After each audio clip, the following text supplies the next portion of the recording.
Okay ma'am. சிந்து start பண்ணிடலாம் சிந்து.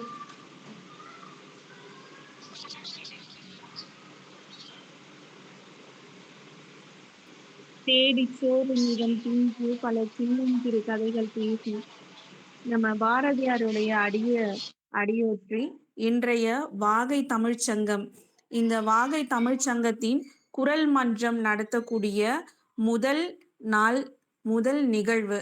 இந்த நிகழ்வுக்கு வந்திருக்கக்கூடிய அனைவரையும் நான் வருக வருக என்று வரவேற்றுக் கொள்கிறேன். இந்த வாகை தமிழ்ச்சங்கத்தோட நோக்கம் என்ன அப்படின்னு பார்த்தீங்கன்னா, நம்ம இதுல இருக்கக்கூடிய அமைப்புகள் பல்வேறு அமைப்புகள் மன்றங்களாக செயல்பட்டு வருகின்றது. அதுக்கு எல்லாமே தலைமை பாத்தீங்கன்னா வாகை தமிழ்ச்சங்கம். இவங்க பாத்தீங்கன்னா மனோஜயா, திரு மனோஜயா தான் ஒரு நிறுவனர் தலைவரா இருந்து இந்த தமிழ்ச்சங்கத்தை எடுத்துட்டு போறாங்க. இதுல பல்வேறு மன்றங்கள் இருக்கு. பணுவல் மன்றம், குரல் மன்றம், அடுத்து பாத்தீங்கன்னா மகளிர் மன்றம், மழலையர் மன்றம், மாணாக்கர் மன்றம், இப்படி பல்வேறு மன்றங்கள் நடைபெற்று கொண்டு வருகிறது. அதோட 3 ஆண்டுகள் நிறைவுற்று நிறைவு ஆண்டு விழாவும் நடைபெற்றது. அதுல பாத்தீங்கன்னா பட்டமளிப்பு விழா. இதுல பல்வேறு நிகழ்ச்சிகள்ல பாத்தீங்கன்னா நம்ம ஒரு கலந்து கொள்ளக்கூடியவரா இருப்போம். ஆனா இங்க இந்த தமிழ்ச்சங்கம் பாத்தீங்கன்னா பட்டய வகுப்பு, சான்றிதழ் வகுப்பு இதெல்லாமும் நடத்துறாங்க. இந்த பல்வேறு தமிழ் சார்ந்த நிகழ்வுகள் அனைத்திலும் நம்ம எல்லாரும் கலந்துக்க ஒரு வாய்ப்பா அமையுது. அதோட இல்லாம இந்த குரல் மன்றத்தோட இந்த நிகழ்வு நடத்துவதற்கு காரணம் என்ன அப்படின்னு பாத்தீங்கன்னா, இன்றைய முதல் நிகழ்வு கடவுள் வாழ்த்து நிகழ்வு. இந்த கடவுள் வாழ்த்துல அதிகாரம் 1 நமக்கு எல்லாருக்குமே தெரியும். இதுல இருக்கக்கூடிய 10 குறள், அந்த 10 குறள்லயும் வள்ளுவர் சொல்லியிருக்க கருத்துக்கள் என்ன, அது பல்வேறு இலக்கியங்கள்லயும் பாத்தீங்கன்னா சங்க இலக்கியங்கள்லயும் இருக்கு, தற்கால இலக்கியத்திலயுமே சொல்றாங்க. ஏன்னா குறளை எடுத்துக்காட்டாகவோ அல்லது உவமையாகவோ எடுத்து சொல்லாத ஒரு கட்டுரையும் இல்ல, ஒரு பேச்சு அரங்கமும் இருக்காது. அப்படி இருக்கக்கூடிய அந்த குறள்ல பாத்தீங்கன்னா முதல் அதிகாரம் கடவுள் வாழ்த்து. அந்த அதிகாரத்துல நம்ம கலந்துரையாடல் அப்படிங்கிற ஒரு நிகழ்வு இப்போ தொடங்கி இருக்கு. இந்த நிகழ்வுல பாத்தீங்கன்னா மொத்தம் 5 கருத்தாளர்கள் கலந்துக்கிறாங்க. இந்த கருத்தாளர்களுடைய கருத்துக்கள் என்னென்ன, கடவுள் வாழ்த்து அப்படிங்கிற இந்த அதிகாரத்துல 10 குறள்கள் இருக்கு. அந்த குறள்கள் மூலமாக வள்ளுவர் சொல்ல வந்த கருத்துக்கள் நம்ம எல்லாருக்குமே தெரியும். அந்த கருத்துக்களை பல்வேறு இலக்கியம் சார்ந்த கருத்துக்களோட ஒப்பிட்டு ஒரு சிறந்த ஒரு கலந்துரையாடலை சொல்றதுக்காக பாத்தீங்கன்னா இங்க வந்திருக்கக்கூடிய அந்த 5 பங்கேற்பாளர்களுக்கும் முதல்ல வாழ்த்துக்களும் நன்றிகளும் கூறி இந்த நிகழ்வுகளுக்குள்ள போலாம். இதுல முதலாவதாக பாத்தீங்கன்னா திரு சா அருள்ராஜ் ஐயா. ஐயா, இப்போ உங்களுடைய கருத்துக்கள் இந்த கடவுள் வாழ்த்து அப்படிங்கிற அதிகாரத்துல வள்ளுவர் சொல்லியிருக்கக்கூடிய கருத்துக்களோட நம்ம பல்வேறு கருத்துக்களையும் இயல்பாக இருக்கக்கூடிய நடைமுறையில் இருக்கக்கூடிய பல்வேறு நிகழ்வுகளையுமே நம்ம சேர்த்து நம்ம சொல்லலாம். உங்களுக்கான நேரம் வாய்ப்பு இப்பொழுது வழங்கப்படுகிறது. வாருங்கள் ஐயா, தங்களுடைய கருத்துக்களை பதிய வையுங்கள்.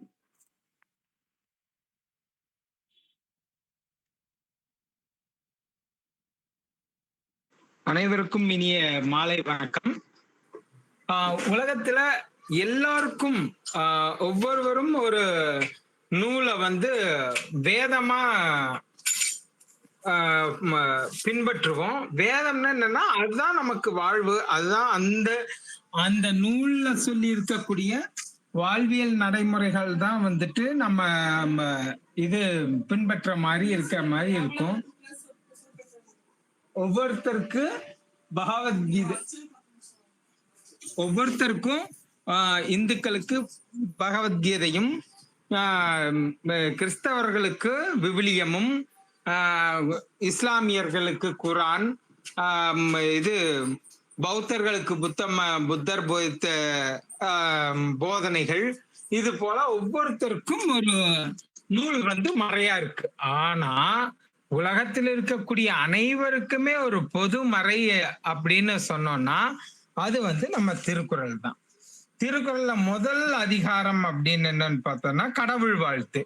இப்போ கடவுள்ங்கிறது என்ன சொல்றாரு வள்ளுவர்?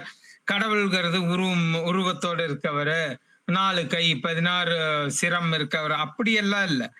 கடவுள் என்பவர் எல்லாருக்கும் முதல்ல, எல்லாருக்கும் பொதுவானவர், எல்லாருக்கும் முதலானவர். அதைத்தான் சொல்றாரு.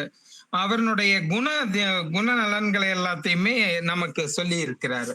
இந்த 10 குறள்கள்லையும் இந்த கடவுளை பற்றி, கடவுளினுடைய குணாதிசயங்களை பற்றி சொல்றாரு. கடவுளோட நாம எப்படி இருக்கணும் அப்படின்னு.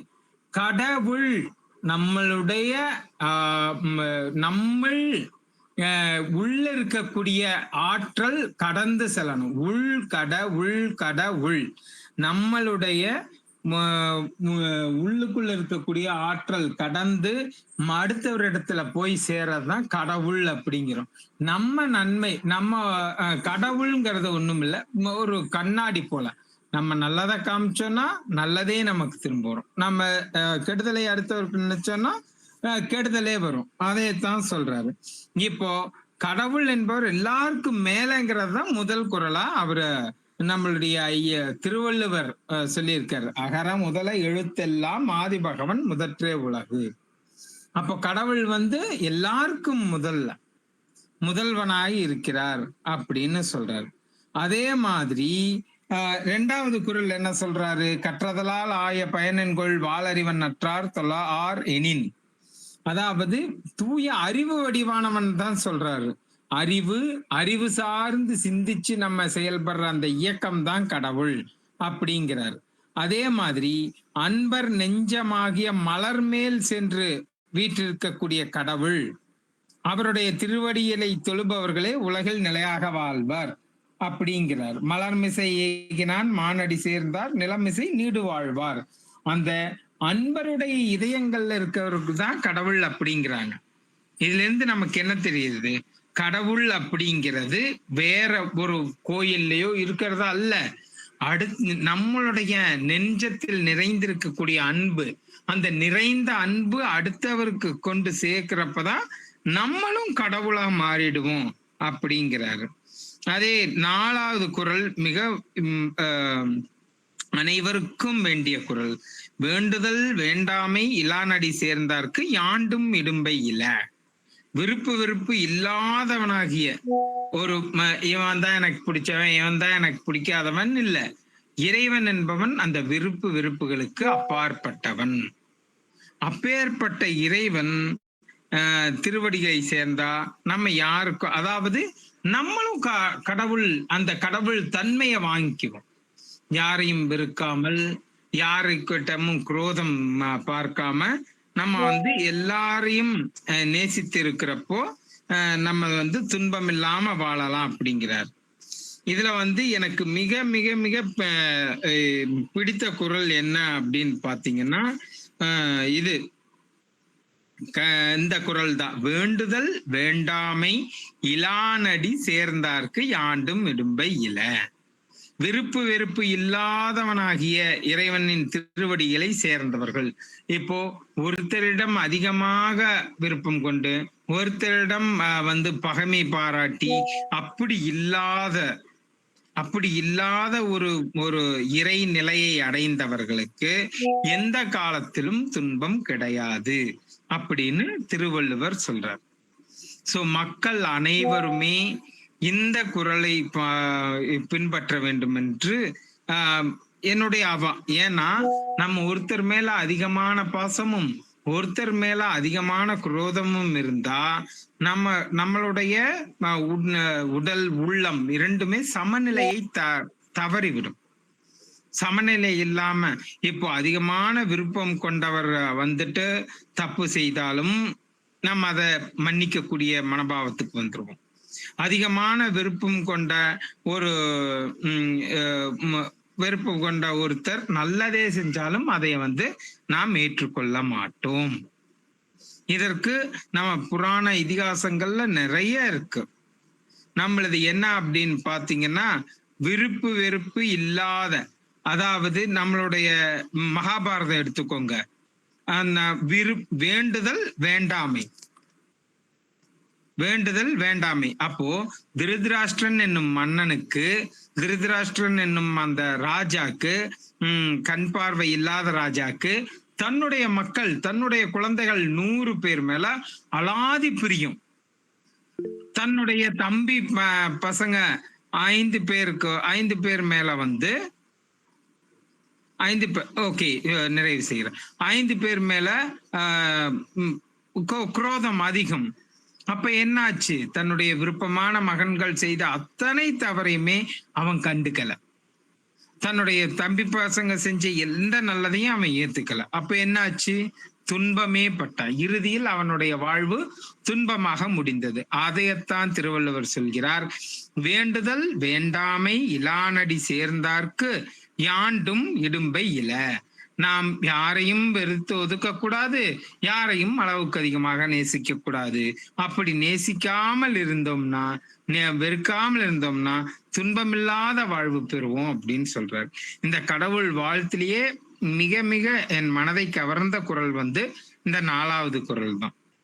இந்த கடவுள் வாழ்த்து எந்த நூலாக இருந்தாலும் கடவுள் வாழ்த்தோட தான் ஆரம்பிக்கிறோம். அந்த எதற்காக? கடவுள்ங்கிறது உருவமற்றவர், அருவமற்றவர், இயற்கையவே கடவுளாய் வணங்கி நம் வந்தவர்கள். கவிமணி என்ன சொல்லியிருக்காரு? கல்லும் மலையும் குதித்து வந்தேன், பெரும் காடும் கடலும் கடந்து வந்தேன், எல்லை விரிந்த சமவெளியில் நான் பறந்து வந்தேன் அப்படிங்கிறார். அந்த இயற்கையத்தான் வணங்குறோம்.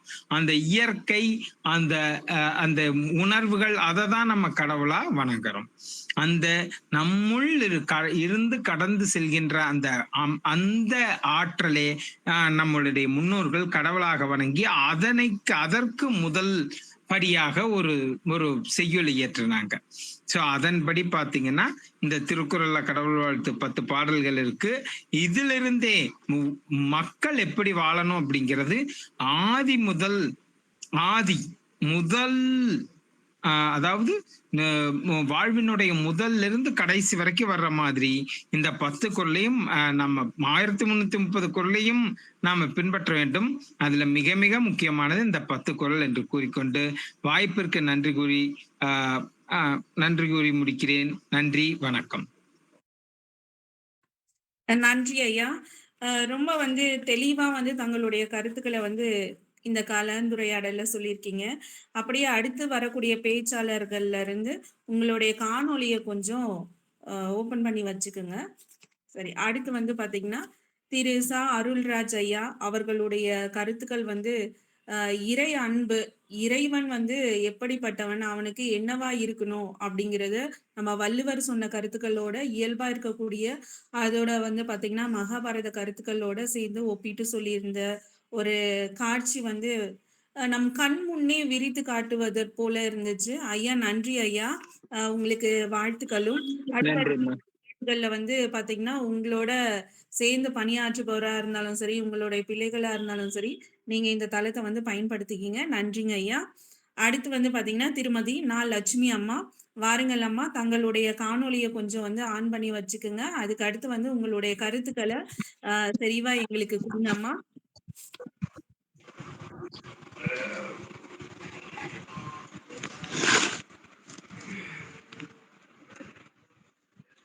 வணக்கம் அம்மா, வாழ்க வளமுடன். என்னுடைய பெயர் லட்சுமி, மன்னார்குடி. வாகை தமிழ்ச்சங்கத்துடன் இணைந்து நான் பயணிப்பதில் பெரும் மகிழ்ச்சி கொள்கிறேன். இந்த தளத்தை எனக்கு அளித்த வாகை தமிழ்ச்சங்கம் மற்றும் அதன் நிறுவனருக்கு எனது மாலை வணக்கத்தை தெரிவித்துக் கொள்கிறேன்.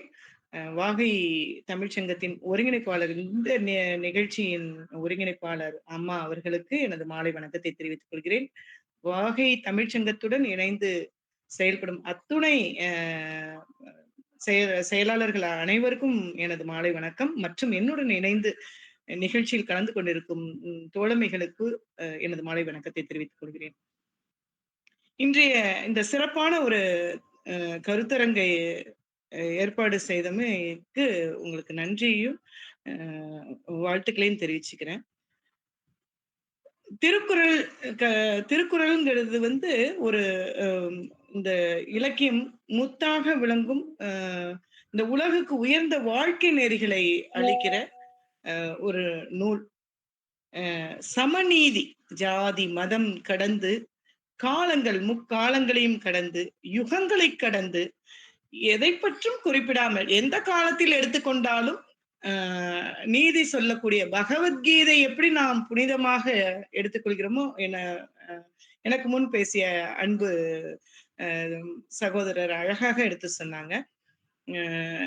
எப்படி பகவத்கீதை இந்துக்களுக்கு புனித நூல், திருக்குரான் முஸ்லிம்க்கு புனித நூல், விவிலியம் எடுத்துக்கிட்டோம், பைபிள் எடுத்துக்கிட்டோம்னாக்கா கிறிஸ்தவர்களுக்கு புனித நூல், திருக்குறளை எடுத்துக்கொண்டால் அனைவருக்குமே புனித நூல். மதங்கள் கடந்தது திருக்குறள். திருக்குறள் ஒரு நீதிநெறி நூலாக சமயம் கடந்து நீதிநெறி நூலாக விளங்கணும் அப்படிங்கிறதுல பேராவா கொண்டு இருக்கிறேன். அதற்கான முயற்சிகள் நம்ம உலக தமிழ்ச்சங்கங்கள் எடுத்துக்கொண்டிருக்கிறார்கள். நம்மளுடைய தமிழ்நாட்டிலும் நிறைய திருக்குறளை நீதி நூலாக கொண்டு வர்றதுக்கு நிறைய பேர் முன்னெடுப்பு எடுத்து அதற்கான பணிகளை செய்து கொண்டு வராங்க. அதுல நான் பெருமிதம் அடைஞ்சுக்கிறேன். திருக்குறள்ல நம்ம இது முதல் அதிகாரம் கடவுள் வாழ்த்து. மனித வாழ்க்கையின் ஆதாரமாக விளங்கும் இறைவனின் வணங்குறதுக்கான அவசியத்தை எடுத்துரைக்குது. அது மாதிரி பகவத்கீதை எடுத்துக்கிட்டோம் அப்படின்னாக்க ஆன்மீக இலக்கியங்கள்ல சிறப்பிடம் பெறும் பகவத்கீதை மனிதன் எவ்வாறு தர்மமாக வாழ வேண்டும், எப்படி தர்மமா வாழணும் அப்படிங்கறத எடுத்துரைக்கிறது. இறைவனுடன் இணையும் வழியையும் இந்த பகவத்கீதை நமக்கு விளக்குது. இந்த இரு மகத்தான நூல்களும் வேறு வேறு கால சூழல்ல உருவானா கூட அவற்றோட அடிப்படை கருத்து ஒன்றேதான். கடவுள் வாழ்த்தை பொறுத்த அளவுக்கு இப்ப பகவத்கீதை என்ன சொல்லுதோ அதே கருத்தை தான் நம்மளுடைய திருக்குறளில் கடவுள் வாழ்த்தும் சொல்லி இருக்கிறார்கள். அப்படிங்கிறதுல நம்ம பெருமிதம் அடைஞ்சிக்கணும், நம்ம அறிஞ்சிக்கணும். முதல்ல அவற்றின் அடிப்படை கருத்து ஒரே உயர்ந்த உண்மையே சொல்லக்கூடிய நோக்கம்தான் ஒரே நோக்கத்துல இருக்கு. அதே மாதிரி திருவள்ளுவர் எழுதின திருக்குறள்ல தொடக்கத்துல வர்ற முதல் குறள், அகர முதல எழுத்தெல்லாம் ஆதி பகவன் முதற்றே உலகு. அகர முதல எழுத்துக்கள் அனைத்தும் உலகத்துல அனைத்திற்கும் முதன்மையாக உலகின் அனைத்திற்கும் காரணமான இறைவன் என்பதை தெளிவாக எடுத்து சொல்லி இருக்கிறது. இங்க கடவுள் என்பது ஒரு மதமோ ஒரு உருவமோ மட்டும் கிடையாது. நம்ம இந்த சிலை வழிபாடுகள் எல்லாம் கடந்து, மதங்களை எல்லாம் கடந்து திருக்குறள் இறைவன் என்பது இந்த பிரபஞ்சத்தையும், அது அனைத்து ஆளும் பரம்பொருளாக கருதப்படுற இந்த பிரபஞ்சத்தை ஒப்பிட்டு சொல்லுது. பிரபஞ்சத்தை தான், பிரபஞ்ச சக்தி தான் நம்முள் உயிராக ஓடிக்கொண்டிருக்கிறது. கடந்து என்று தம்பி சொன்னார்கள். கடவுள் அப்படிங்கிறது ஆன்மாவை கடந்து நம்முள் நம்ம ஆழ்ந்து நம்மை நோக்கி தியான வழியில் இறைவனை தரிசிப்பதுதான் கடவுள். உன்னுள் இருக்கும் அந்த தூய ஒளியை, உன்னுள் இருக்கும் அந்த பிரபஞ்ச சக்தியை ஆழ்ந்து நோக்கினால் உன் மனதை அதன் உள்ளே செல், அப்பொழுது அறிவாய் இறைவனை. அதுதான் கடவுள். அழகாக தம்பி சொன்னார்கள், பாராட்டுக்கள் அப்பா. அதே மாதிரி மனிதன் எதை செய்தாலும் அதோட அடிப்படை எடுத்துக்கிட்டோம் அப்படின்னாக்க இறை நம்பிக்கையில இருக்கணும் என்பதே வள்ளுவர் கூறும் முக்கியமான கருத்தாகும். அந்த இறை என்பது பரம்பொருள், பிரபஞ்சம். அவர் சிலை வழிபாடை சொல்லல. அதே மாதிரி வியாசர் அருளின பகவத்கீதையில கிருஷ்ணர் அர்ஜுனனுக்கு வழங்கும் உபதேசங்கள், என்னை அடைந்து வாழ்வதே மனிதனின் உயர்ந்த குறிக்கோள் என கூறியிருக்கிறாரு. பகவத்கீதை மனிதனுடைய செயல்கள்ல ஈடுபட சொல்றது. அது இறைவனுக்கே தன்னை அர்ப்பணித்து பற்றற்ற மனதுடன் செய்ய வேண்டும் நம்மளுடைய பிரார்த்தனை அப்படிங்கறத வலியுறுத்துகிறார். பற்று இருக்கக்கூடாது. எதை நீ கொண்டு வந்தா எதை நீ கொண்டு செல்ல போகிறாய் அப்படின்னு. அதே மாதிரி இது கர்மயோகம் என்ற உயர்ந்த தத்துவத்தின் அடிப்படையில பகவத்கீதை கொண்டு வந்திருக்கு. பக்தி யோகம், அதனை அடுத்தபடி கர்மயோகம், அதற்கு அடுத்தது ஞான யோகத்தை, அந்த தியானத்தை குறிக்கக்கூடியது. திருக்குறள்ல கடவுள் வாழ்த்து அதிகாரமும் பகவத்கீதையும் ஒப்பிட்டு பார்த்தாக்க ரெண்டுலயும் இறை நம்பிக்கை வாழ்க்கையின் அடித்தளமா இருக்கு. திருக்குறள் எளிய குறள்கள்ல இறைவனோட மேன்மையை சுருக்கமா சொல்றாங்க. பகவத்கீதையில விரிவான உரையாடல்கள் மூலமா வாழ்க்கையோட தத்துவத்தை விளக்கி இறைவனுடைய ம அவ இறைவனை வணங்க வேண்டிய அந்த அவசியத்த சொல்றாங்க. வள்ளுவர் வந்து இறைவனை வணங்காதவர் இறைவனை வணங்காதவர் கல்வி கற்றாலும் பயன் இல்லை என்று கூறுகிறார்.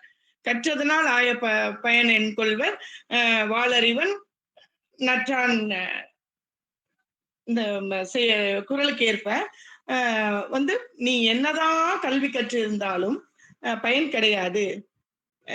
நீ வந்து அதாவது இறை வழிபாடு செய்தால்தான், இறைவனை நினைத்தாதான், இறைவனை வணங்கினாதான் உனக்கு மேன்மை.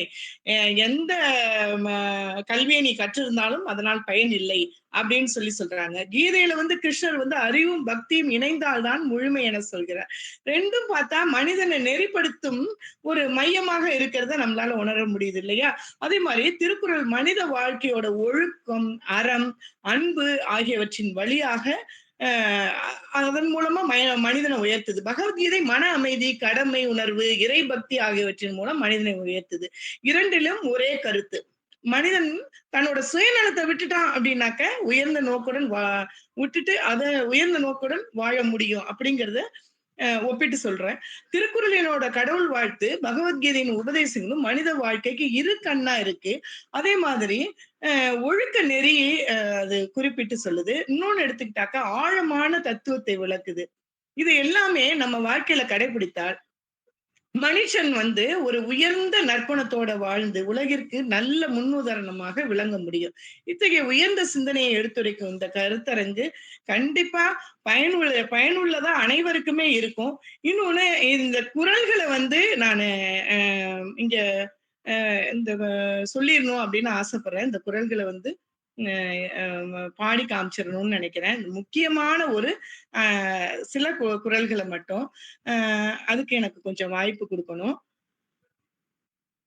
அதுக்கான வாய்ப்புகள் உங்களுக்கு இருக்கும்மா. ஆனா இந்த நிகழ்வு வந்து முதல் அதிகாரத்துல இருக்கிறது மட்டும்தான்மா. நீங்க முதல் அதிகாரத்துல உள்ள முக்கியமான இந்த குறள்கள் கற்றதனால் ஆய பயனென்கொள் வாளறிவன் நற்றால் தொழார் எனின் மலர் மிசை ஏகினான் மானடி சேர்ந்தார் நிலமிசை நீடு வாழ்வார். அன்பரோட மனசுல விட்டிருக்கிற இறைவன் சிறந்த இறைவனோட சிறந்த அடிகளை சேர்ந்தவங்க நிலை பெற்று இந்த உலகத்துல நீண்ட காலம் வாழ்வாங்க. இதை நான் சொல்லதான் ஆசைப்பட்டேன்.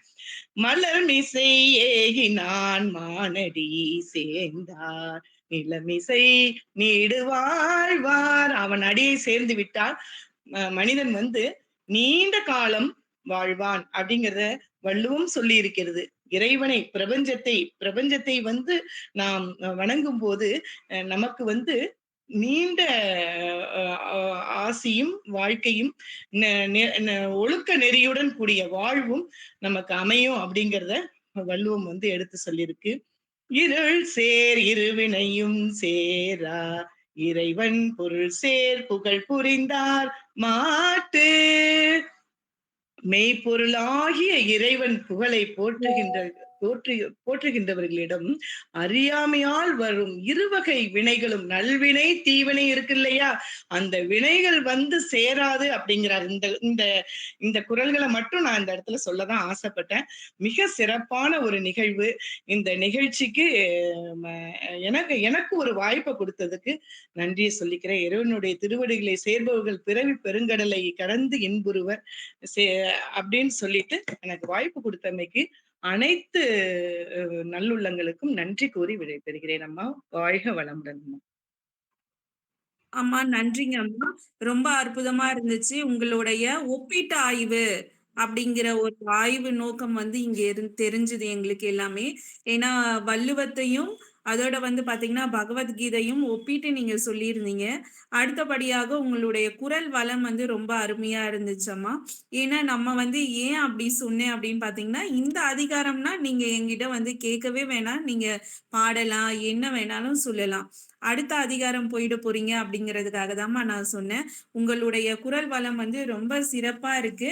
இது போல வந்து அடுத்தடுத்து உங்களுடைய ஒரு பங்களிப்பை வந்து நம்ம வாகை தமிழ்ச்சங்கம் குரல் மன்றத்துக்கு தருமாறு கேட்டுக்கொள்கிறேன் அம்மா. தங்களுடைய கருத்துக்கள் அனைத்துமே அற்புதமா இருந்துச்சு. நன்றி, வணக்கம். நன்றி அம்மா, வாழ்க வளமுடன்மா. சரிங்கம்மா. அடுத்தபடியாக திரு ராரா கவி நிஷேஷ் ஐயா, வாங்கப்பா. உங்களுடைய கருத்துக்களை வந்து செறிவா கொடுங்க. வாழ்த்துக்கள். நன்றி. கல் தோன்றி மண் தோன்றா காலத்தே வாளோடு முன் தோன்றிய மூத்தக்குடி என் தமிழ்குடி. இயல், இசை, நாடகம் என முப்பரிமாணம் கொண்டு எம்மை தற்காக்கும் முப்பாட்டன் வள்ளுவன் தந்த முப்பால் கொண்டு உலகிற்கே நாகரிகத்தை கற்றுக் கொடுத்த என் தாய் தமிழுக்கு முதற்கண் வணக்கங்கள். அகரம் முதல எழுத்தெல்லாம் ஆதி பகவான் முதற்றே உலகு. வாங்கை தமிழ் சங்கத்திற்கும் மன்ற தலைவர் அவர்களுக்கும் அவையோர் அனைவருக்கும் என் முதற்கண் அன்பான வணக்கங்கள். இன்று நாம் பேசி எடுத்துக்கொண்ட தலைப்பு உலக பொதுமறையின் முதல் அதிகாரம், கடவுள் வாழ்த்து. வள்ளுவன் ஏன் கடவுள் வாழ்த்து என்று தொடங்கினான்? அது வெறும் ஒரு மதத்தின் அடையாளமா அல்லது ஒரு தனி மனிதனின் வழிபாடா என்றால் நிச்சயம் இல்லை. அது ஒரு மாபெரும் வாழ்வியல் தத்துவம். எழுத்துகளுக்கு எப்படி முதன்மையோ அப்படி இந்த உலகிற்கு ஒரு ஆதிசக்தி முதன்மையானது என்பதை சொல்லவே வள்ளுவன் தனது முதன் அடியை எடுத்து வைத்தது. வள்ளுவர் எங்கும் குறிப்பிடாத ஒரு சிறப்பு கடவுள் வாழ்த்திற்கு ஒன்று. வள்ளுவர் எங்கும் ஒரு குறிப்பிட்ட கடவுளின் பெயரையோ உருவத்தையோ சொல்லவில்லை. வாளறிவன் மலர்மிசை ஏகினான், வேண்டுதல் வேண்டாமை இலான் என்ற குணங்களைத்தான் அடையாளப்படுத்துகிறார். நாம் கடவுளை தேடி எங்கே ஓடுகிறோம்? மலர் போல மென்மையான மனங்களில் குடியிருக்கும் இறைவனை தேடுவதை விட்டுவிட்டு சடங்குகளில் தொலைந்து போகிறோம். மலர்மிசை ஏகினான் என்றால் அன்பென்ற மலரில் அமர்ந்திருப்பவன் என்று பொருள். அன்பு எங்கே இருக்கிறதோ அங்கே இறைவன் இருக்கிறான் என்பதுதான் வள்ளுவனின் சாராம்சம். விருப்பும் வெறுப்பும் இல்லாதவன் இறைவன். நாமோ கடவுளிடம் போனால் ஒரு பெரிய லிஸ்ட் வைத்திருக்கிறோம். ஆனால் வள்ளுவர் சொல்லுகிறார், அந்த இறைவனை பற்றிக்கொள். இதற்காக தெரியுமா? உனக்கு இந்த வெறுப்பும் இல்லாத மனப்பக்குவம் வர வேண்டும் என்பதற்காக. இறைவனை வணங்குவது அவருடைய பெருமை சேர்க்க அல்ல, நம்முடைய மனக்கவலை மாற்றால் அரிது. மாற்றிக்கொள்ளத்தான், நம்மை மாற்றிக்கொள்ளத்தான் அவனை வணங்குகிறோம் என்பதில் இதில் தெளிவுபடுத்த வேண்டும். நடுவர் அவர்களே, நாம் இன்று எவ்வளவோ படிக்கிறோம். ஆனால் அந்த படிப்பினால் என்ன பயன்? வாளறிவன் நற்றால் தொழார் எனின்.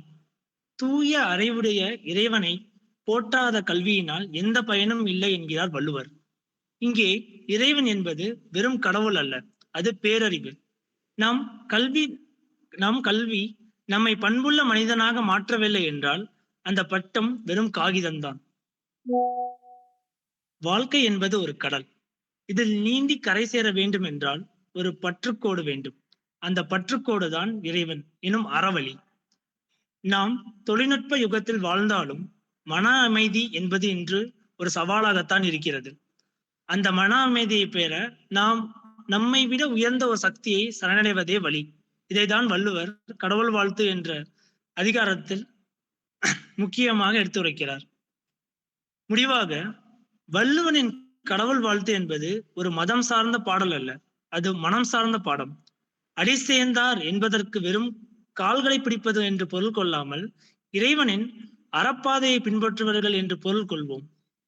பொறிவாயில் 5 வித்தான் பொய்த்தீர் ஒழுக்க நெறி நின்றால் நாம் எல்லோருமே இந்த வாழ்வாங்கு வாழ முடியும். இந்த இனிய மாலையில் திருக்குறள் என்ற பெருங்கடலில் ஒரு துளியை உங்களோடு பகிர்ந்து கொள்ள வாய்ப்பளித்த வாகை தமிழ் சங்கத்திற்கு நன்றி கூடி விரைபடுகிறேன். நன்றி, வணக்கம்.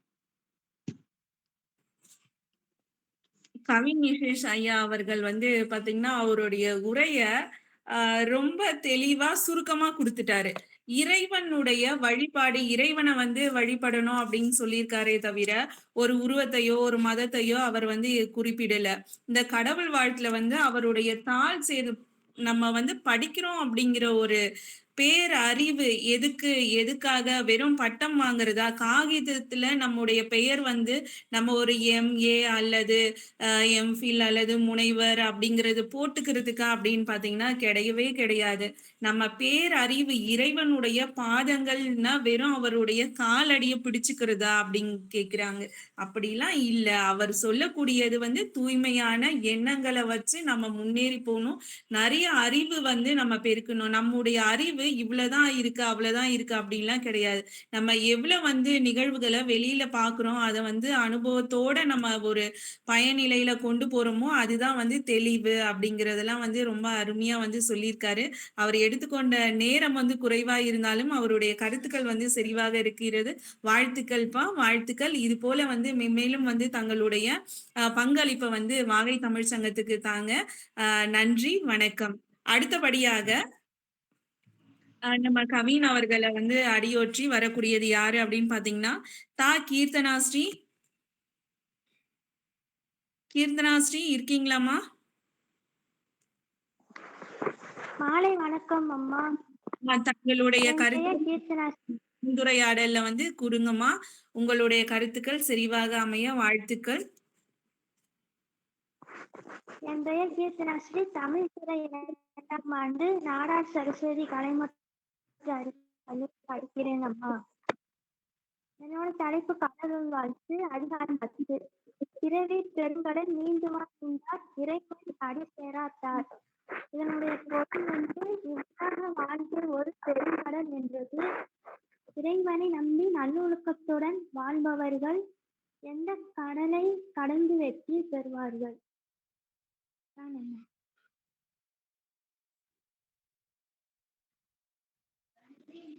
வாகை தமிழ் சங்கத்துக்கு என்னுடைய நன்றி அம்மா. சரிங்கம்மா. இப்ப வந்து நீங்க வந்து மாணவி அப்படின்னு சொல்லியிருந்தீங்க. மாணவியா இருந்தாலும் உங்களுடைய கருத்த பதிய வைக்கிறதுக்காக இந்த நிகழ்வுல இணைஞ்சதுக்கு நன்றிம்மா, வாழ்த்துக்கள். அதோட பார்த்தீங்கன்னா, நம்ம வந்து இருக்கக்கூடிய 10 குறள்களையும் பத்தி ஒரு சில வார்த்தைகள் வந்து பேசலாம். இனி வரக்கூடிய நிகழ்வுகள்ல தங்களுடைய பங்களிப்ப வந்து எதிர்பார்க்கிறோம். அதுல வந்து பார்த்தீங்கன்னா, ஒரு அதிகாரத்துல இருக்கக்கூடிய 10 குறள்களுடைய கருத்துக்கள நம்ம கலந்துரையாடல் செய்யலாம். நன்றிம்மா, வாழ்த்துக்கள். கீர்த்தனாஸ்ரீக்கு வாழ்த்துக்கள்மா.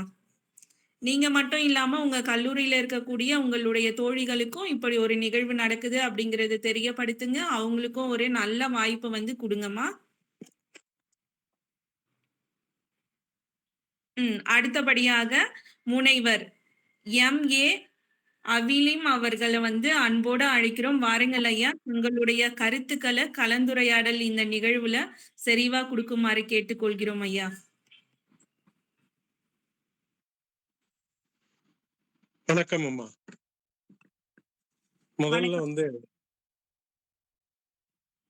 தமிழுக்காக அரும்பாடு பட்டுக்கிட்டு கடந்த 3 ஆண்டு காலமா இப்ப 4வது ஆண்டுல அடி எடுத்து வச்சிருக்கோம் வாகை தமிழ் சங்கத்துக்கு முதல்ல நான் நன்றியை தெரிவிச்சுக்கிறேன்.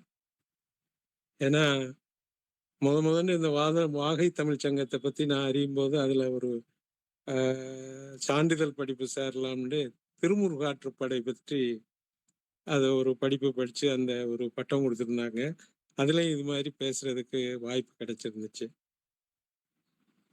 அந்த வகையில இந்த தமிழுக்காக குரலுக்காக இப்பொழுது முனைப்பு செஞ்சு ஒரு குரல் மன்றத்தை துவக்கிருக்கு. அதுக்கு என் வாழ்த்தை நான் தெரிவிச்சுக்கிறேன். இன்னைக்கு எடுக்கப்பட்ட தலைப்பு வந்து திருக்குறள்ல வந்து கடவுள் வாழ்த்து. கடவுள் வாழ்த்தை பொறுத்த வரைக்கும் நம் தமிழரது பண்பாடாகவும் எழுத்துக்கலையின் பண்பாடாகவும் இந்த ஒவ்வொரு நூலுக்கும் முகப்பாக வைக்கக்கூடிய ஒரு தலமாக இந்த கடவுள் வாழ்த்து தமிழ் மரபுல போற்றப்பட்டும் கடைபிடிக்கப்பட்டும் வருது. இவ்வாறு இருந்தாலும் பழம்பெரும் காப்பியமான தொல்காப்பியத்துல வந்து இந்த மரபு பின்பற்றப்படவில்லை. அதே டயத்துல 10 பாட்டு தொகைக்கு, அதாவது 10 பாட்டுகளுடைய தொகுப்புக்கு வந்து திருமுருகாற்றுப்படை கடவுள் வாழ்த்து போல் முதலில் வைத்து துவக்கப்பட்டிருக்கு. அதே மாதிரி 8 தொகை நூல்களை வந்து தொகுத்தவர்கள் வந்து பெருந்தேவனார் பாடிய கடவுள் வாழ்த்து பாடலை முதல்ல வச்சு தொகுத்துருக்காங்க. திருக்குறள், நாலடியார் முதலான 14 கீழ்கணக்கு நூல்கள்ல கடவுள் வாழ்த்து பாட்கள் கூறப்பட்டிருக்கு. கடவுள் வாழ்த்தை பொறுத்த வரைக்கும் அது நூல் ஆசிரியரின் அல்லது அவர் நூல் தொகுப்பாளரின் சமய உணர்வை புலப்படுத்தக்கூடிய ஒரு தளமாக பயன்படுத்தப்பட்டு வந்துகிட்டு இருக்கு. திருக்குறள்ல கடவுள் வாழ்த்து பகுதி வாழ்த்துக்கும் பிற பக்தி இலக்கியம், அதாவது தேவாரம், திருவாசகம் போன்ற காப்பியங்கள் மற்றும் நீதி இலக்கியங்களில் உள்ள கடவுள் வாழ்த்துக்கும் பல வேறுபாடுகள் இருக்கு. குறிப்பா திருவள்ளுவரின் திருக்குறளை எடுத்துக்கிட்டோம்னா அதுல ஒரு பொதுமை தன்மை, யூனிவர்சியாலிட்டி கடைபிடிக்கப்பட்டிருக்கு. அதுல எந்த ஒரு குறிப்பிட்ட மதம், பெயர் அல்லது உருவ வழிபாட்டை வலியுறுத்தல. இறைவனை குறிக்கும் போது, கடவுளை குறிக்கும் போது, தெய்வத்தை குறிக்கும் போது ஆதிபகவன், வாளறிவன், மலர்மிசை ஏகினான், அறவாளி அந்தணன் போன்ற பொதுவான சொற்களை பயன்படுத்தி இறைவனின் பண்புகள் அடிப்படையில் வள்ளுவர் கையாண்டிருக்கின்றார். ஆனால் பிற இலக்கியங்கள்ல பெரும்பாலும் ஒரு குறிப்பிட்ட தெய்வத்தை அல்லது அவதாரங்களை மையமாக வைத்து பாடுபவர்களாக இருக்கின்றன. உதாரணமாக தேவாரம், கந்தபுராணம் போன்றவை. அத்தோடு திருக்குறள் இறைவன் என்பவன் விருப்பு வெறுப்பு அற்றவன், அதாவது வேண்டுதல் வேண்டாமை இலான்.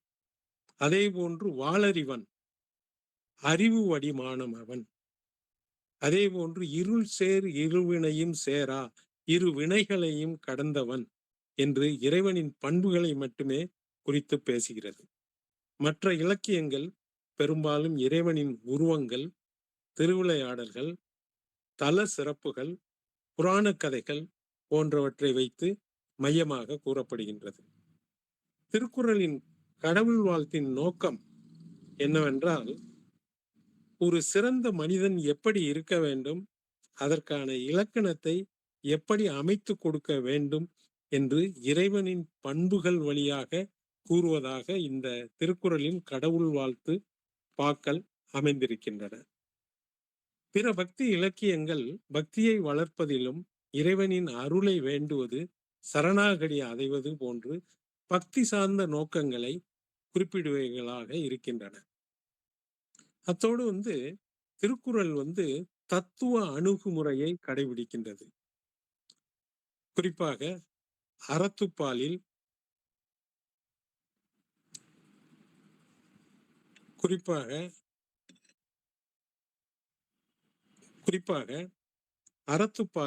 கடவுள் வாழ்த்து வைக்கப்பட்டுள்ளது. இது வாழ்வியல் அறங்களுக்கு அடிப்படையாக இறை உணர்வு நற்பண்புகளை எடுத்து கூறியவர்களாக இருக்கின்றது. மற்ற இலக்கியங்கள் பெரும்பாலும் அண்ட சராசரங்களையும் ஆளும் இறைவனையும் வாழ்த்துவதன் மூலம் முக்தி மற்றும் பிறவிப்பிணி நீங்குதலை வலியுறுத்துகின்றது. மேலும் திருக்குறளில் உள்ள கடவுள் வாழ்த்து மத சார்பின்மையை போற்றுவதாக இருக்கின்றது. திருக்குறளில் கடவுள், சாதி, மதம் என்ற சொற்கள் நேரடியாக பயன்படுத்தப்படவில்லை. இது ஒரு மத சார்பற்ற பொதுவான ஒழுக்க நெறிகளை கூறக்கூடிய ஒரு நூலாக இருக்கின்றது. பிற இலக்கியங்களோ அடியார்கள், வேதங்கள், ஆகமங்கள் போன்ற மத அடையாளங்களை கொண்டு சமய கருத்துக்களை வலியுறுத்தக்கூடியவைகளாக இருக்கின்றன. முதற்கண் திருக்குறளை பண்புகளின் அடிப்படையில் அணுகுகிறது. பிற இலக்கியங்கள் கடவுள் உருவம் அல்லது புராண அடிப்படையில் அணுகுகிறது என்று பார்த்தோம். அதற்கு உவமையாக, எடுத்துக்காட்டாக, ஒன்றவன் தானே இறைவன் நின்னருள் நின்றனன் மூன்றில் நான்குணர்ந்தான் 5 வென்றனான் 6 விரிந்தனன் எலும்பச் சீர் சென்றனன் தான் இருந்தனன் உணர்ந்தட்டே என்று திருமந்திரம் கடவுள் வாழ்த்தின் முதல் பாட்டாக கூறுகிறது. நமச்சிவாய வாழ்க, நாதன் தாழ் வாழ்க, இமைப்பொழுதும் என் நெஞ்சில் நீங்காதான் நிலை வாழ்க என திருவாசகம் கடவுள் வாழ்த்தின் முதல் அடியை எடுத்து இயம்புகின்றது. உலகம் யாவையும் தாமுள வாக்களும் நிலை பெற்றலும் நீங்களும் நீங்களா அழகு இலா விளையாட்டுடையார் அவர் தலைவர் அவர்க்கெனவே சரண் நாங்களே என கம்பன் கம்பராமாயணத்தில் முதல் அடிகளை வகுத்திருக்கின்றான். அதே போன்று திருமூர்காற்றுப்படை உலகம் உவப்ப வளன் ஏர்வு திரிதரு என்று உலகத்தை மையமாக வைத்து திருக்குறள் போன்று தன்னுடைய பாடல்களை ஆரம்பிக்கிறது. இவ்வாறு திருக்குறள் பொதுவாக ஒரு பழம்பெரும் பாட்டு அடிப்படையில் எல்லா பொருளும் இதன்பால் உள, இதன்பால் இல்லாத எப்பொருளும் இல்லை என்று திருவள்ளுவ மாலையில் மதுரை தமிழ் நாகனார் குறிப்பிட்டிருக்கின்றார். அந்த வகையில் யார் யார் எந்த துறையில் எண்ணுகிறார்களோ அந்த துறைக்கேற்ற கருத்துக்களை வாரி வழங்கும் கற்பக தரு என மிளிர்வது ஒளிர்வது திருக்குறளாகும்.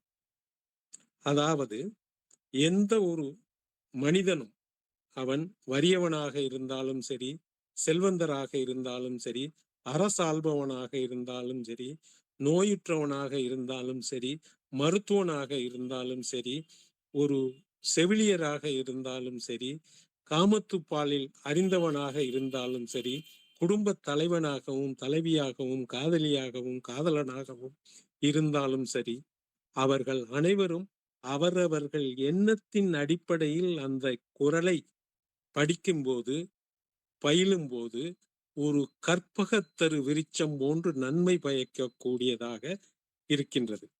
எடுத்துக்காட்டாக இதன் கடவுள் வாழ்த்து குறளில் மலர்மிசை ஏகினான் மானடி சேர்ந்தார் நிலமிசை நீடு வாழ்வார்.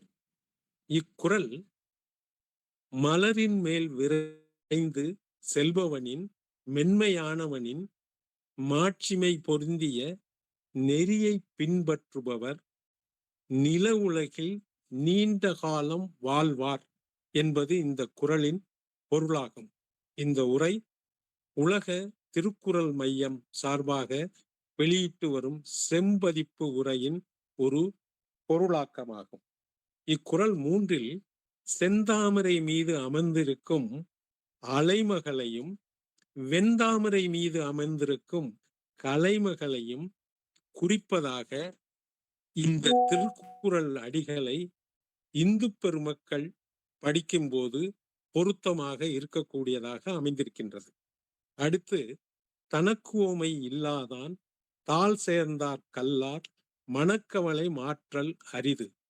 இக்குறள் 7 திருக்குறள் செம்பதிப்பு உரை அல்லாஹ் நிகரற்றவன், அதாவது இறைவன் நிகரற்றவன், அவனுக்கு இணை வைத்தல் தவறு என்று போதிக்கும் இஸ்லாத்தை குறிப்பதாக இஸ்லாமியர்களுக்கு ஏற்றவாறு எடுத்துக்கொள்ளும் அளவுக்கு அமைக்கப்பட்டிருப்பதாக கூறுவர். பொறிவாயில் அழிந்தவித்தான் பொய்தீர் ஒழுக்க நெறி நின்றார் நீடு வாழ்வார். குறள் 6. இக்குறளின் செம்பதிப்பு உரைப்படி ஐம்பொறிகளின் வாயில்களை பக்குவப்படுத்தியவன் பொய்த்தலில்லாத ஒழுக்க நெறியில் நிற்பவர் நீண்ட காலம் வாழ்வார் என்பது பொருளாகும். இக்குறள் 6 பொறிவாயில், அதாவது சிலுவையில் ஐந்தவித்தான் கை கால்கள் மற்றும் விழாவில் 5 காயங்களை பெற்றவன் என்ற குறள் அமையும் விதமாக இருந்தால் அது கிறிஸ்துவத்தை குறிப்பதாக அவர்களுக்கு உணர்த்தப்படும். அகர முதல எழுத்தெல்லாம் ஆதிபகவன் முதற்றே உலகு இது முதல் திருக்குறள் ஆகும். எழுத்துக்கள் எல்லாம் அகரத்தை முதலாக உடையன, உலகம் ஆதிபகவனை முதலாக உடையது என்பது பொருளாகும். இக்குறள் 1 கடவுளை நம்பாதவனும் தன்னை தாய் தந்தையர் பெற்றார் அவர்களை வணங்குவோர் என்று கூறப்படும் நாஸ்தியர்களுக்கு பொருந்துவதுடன் இயற்கையை இறையாக வணங்குபவர்களுக்கும் இக்குறள் பொருந்தும் என அறிவுறுத்த விதமாக இங்கு இந்த குறள் அமைந்திருக்கின்றது. அடுத்து குறள் 9 எண்குணத்தான் என்று ஒரு வார்த்தை வருகிறது. எண்குணத்தான் என்பதற்கு பரிமேல் அழகர் போன்ற சமணர்கள் ஒரு வகையிலும் பாரதி ஒரு வகையிலும் பொருள் தந்து உள்ளனர். மேலும் பலரும் பல வகை பொருளை தருகின்றனர். எண்குணத்தான் என்ற சொல்லுக்கு விளக்கம் தருபவர்களை விட வள்ளுவரே என்ன சொல்லி இருக்கின்றார் என்று அறிவதை பொருத்தமாக இருக்கும் என்று இங்கு கூற விரும்புகின்றேன். இதற்கு முன் உள்ள 8 குறள்களில் ஒவ்வொன்றிலும் ஒவ்வொரு பண்பு பெயர்களை குறிப்பிட்டு வள்ளுவர் எழுதியுள்ளார். யாரும் கண்டிராத இறைவனை உருவமாக வழிபடாமல் அதற்கு மாறாக அவரின் பண்பு பெயர்களை கொண்டு அவனை புகழ்வது சிறந்தது என வள்ளுவர் கூறுகின்றார். அந்த வகையில் இறைவன் உலகிற்கு முதலாளவன் என்பது தலைமை குணத்தை குறிக்கிறது. அதற்குரிய வார்த்தையான ஆதிபகவன் என்னும் சொல்லை முதல் குறளில் வள்ளுவன் கையாண்டிருக்கின்றான். இறைவன் மாசற்ற அறிவுடையவன், மிகவும் நுண்மையான குணம் கொண்டவன் என்பதை வாளறிவன் என்னும் ஒரு வார்த்தையை பயன்படுத்தி இறைவனின் பண்புகளை அங்கு வெளிப்படுத்தி இருக்கின்றார். இறைவன் அந்தரங்கமானவன், பெருமை குணம் கொண்டவன், மலர் அகம் மிசை ஏகினான் என்னும் வார்த்தையை பயன்படுத்தி அந்த அர்த்தத்தை வெளிப்படுத்துகின்றார். 4வது குறளில் இறைவன் விருப்பு வெறுப்பு அற்றவன், அதாவது எதையும் சாராத குணம் கொண்டவன் என்பதை உணர்த்தும் விதமாக வேண்டுதல் வேண்டாமை இலான் என்ற வார்த்தையை பயன்படுத்தி இருக்கின்றார். தனது 5வது கடவுள் வாழ்த்து குறளில் இறைவன் ஐம்பொறிகளையும் அடக்குபவன், வலிமை குணம் கொண்டவன், பொறிவாயில் ஐந்தவித்தான் என்ற வார்த்தையை பயன்படுத்தி கூறுகின்றார். 7வது குறளில் இறைவன் உவமை இல்லாதவன், ஒப்பின்மை குணம் கொண்டவன் என்பதை தனக்குவமை இல்லாதான் என்ற வார்த்தைகளை பயன்படுத்தி குறிப்பிடுகின்றார். அடுத்து 8வது குறளில் இறைவன் அறக்கடல் ஆனவன், எளிமை குணம் கொண்டவன் என்பதை அறவாளி அந்தணன் என்னும் வார்த்தையை பயன்படுத்தி குறிப்பிடுவதாக அறிகின்றேன். மேலும் கடைசி குறளாக பிறவி பெருங்கடல் நீந்துவர் நீந்தார் இறைவனடி சேராதார். பிறவியாக பெரிய கடலை நீந்துபவர் இறைவனது அடியை சேர்வார், நீந்தாதவர் இறைவனை சேரமாட்டார் என்பது இந்த குறளின் பொருளாகும். இப்பிறவியில் நேர்ந்த கஷ்டங்களை எல்லாம் பொறுமையுடன் இறைவனுக்காக பொறுத்து கொண்டு கடந்து செல்பவன் ஈடேற்றம் அடைவது, இறைவனிடம் ஈடேற்றம் அடைந்து அவன் இறைவனின் உள்ள அழகிய தங்குமிடத்தை சென்றடைவார், இதில் மற்றவர் சேர்வதில்லை என்பது பொருளாகும். இவ்வாறு சர்வ சமயத்திற்கும் பொதுவாக திருக்குறள் இருப்பதால் தான் இது உலக பொதுமறையாகி 2000 ஆண்டுகளுக்கு பிறகும் இன்னமும் உயிர்ப்போடு இருக்கின்றது என்பதை கூறுகின்றேன்.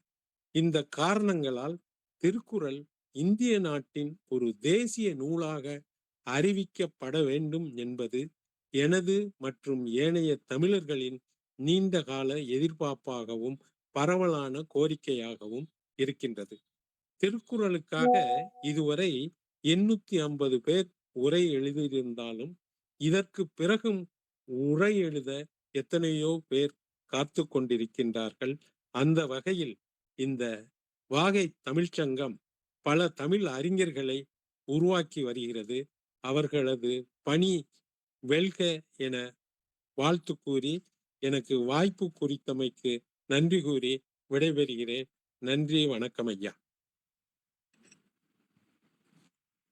ஐயா வணக்கம் ஐயா. மிக தெளிவான ஒரு கலந்துரையாடல் அப்படின்னு சொல்லக்கூடிய இந்த நிகழ்வுகள்ல உங்களுடைய கருத்துக்களை வந்து பதிய வச்சிருக்கீங்க. மிகவும் செறிவா இருந்துச்சு. உங்களுடைய பல்வேறு கருத்துக்கள், பல்வேறு நூல்கள் நம்ம திருவிளையாடல்ல இருந்து, அதுக்கு அடுத்து பார்த்தீங்கன்னா திருமுருகாற்றுப்படையில இருந்து, அதுக்கு அடுத்து பார்த்தீங்கன்னா தேவாரம், திருவாசகம் இப்படி பல்வேறு நூல்கள்ல தொல்காப்பியம் தொட்டு நீங்க இறுதியாக இப்பொழுது இருக்கக்கூடிய உரையாசிரியர்கள் 850 பேர் உரையா எழுதியிருக்காங்க அப்படின்னு சொன்னதுல இருந்து பாத்தீங்கன்னா ரொம்ப வந்து அருமையான கருத்துக்கள் வந்து இந்த நிகழ்வுல நீங்க பதிய வச்சிருக்கீங்க ஐயா. ஐயா உங்களுக்கு வாழ்த்துக்கள் ஐயா.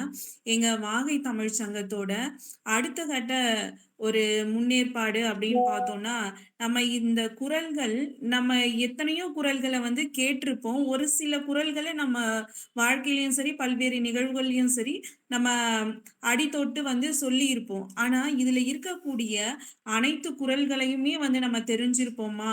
அதோடைய சாராம்சம் தெரிஞ்சு நம்ம வாழ்க்கையில வந்து வழி தொடர்ந்து நடந்து கொண்டிருக்கோமா? அப்படின்னு பார்த்தோம்னா, எல்லாமே வந்து பார்த்தீங்கன்னா, முழுவதுமாக நம்ம சொல்ல முடியாது. ஒரு சிலர் வந்து அத பின்பற்றி நடப்பாங்க. அப்படி வந்து நம்ம பின்பற்றி நம்ம வாழ்க்கையில நடப்பதற்கும், இதுல இருக்கக்கூடிய 1330 குறள்களையும் வந்து நம்ம தெரிஞ்சுக்கணும் அப்படிங்கிறதும், அதோட சாராம்சம் வெறும் குறள்களை மனனம் செய்து, மனப்பாடம் செய்து ஒப்புவித்தலோ, அல்லது மேடை பேச்சுகள்ல பேசக்கூடியதோ அல்ல.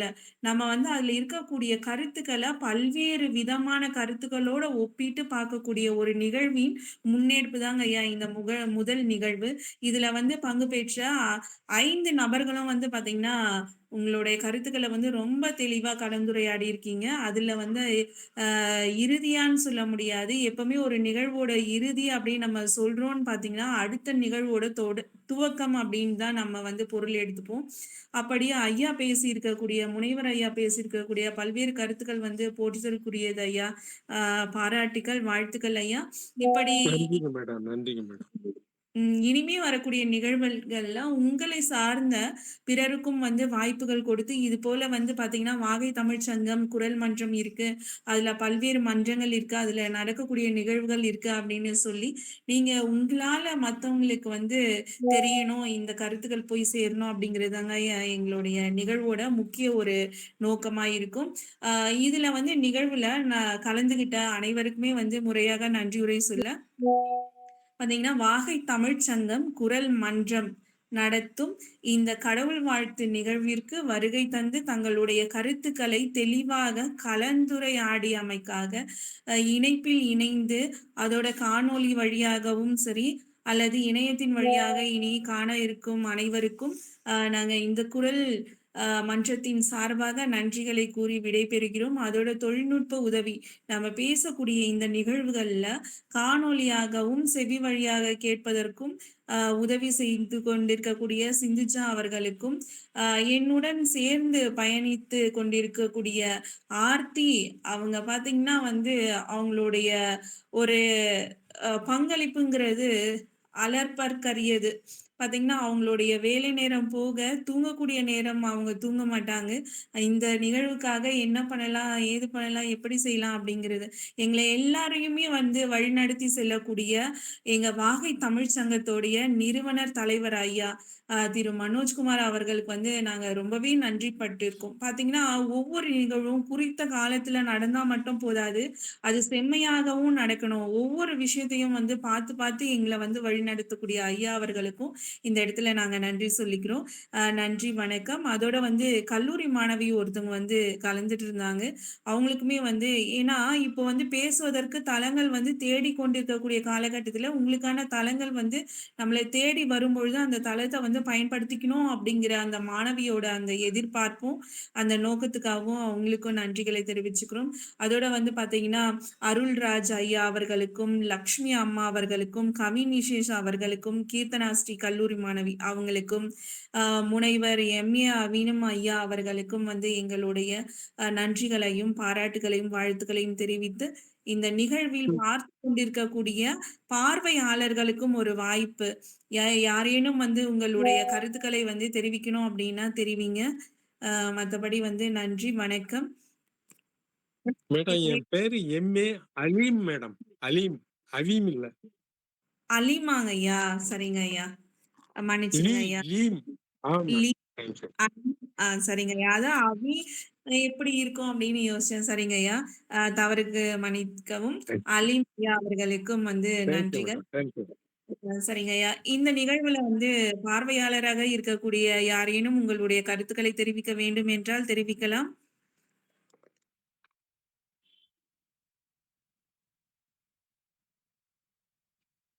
கருத்துக்களை யாரேனும் தெரிவிக்க விரும்பினால் தெரிவிக்கலாம்.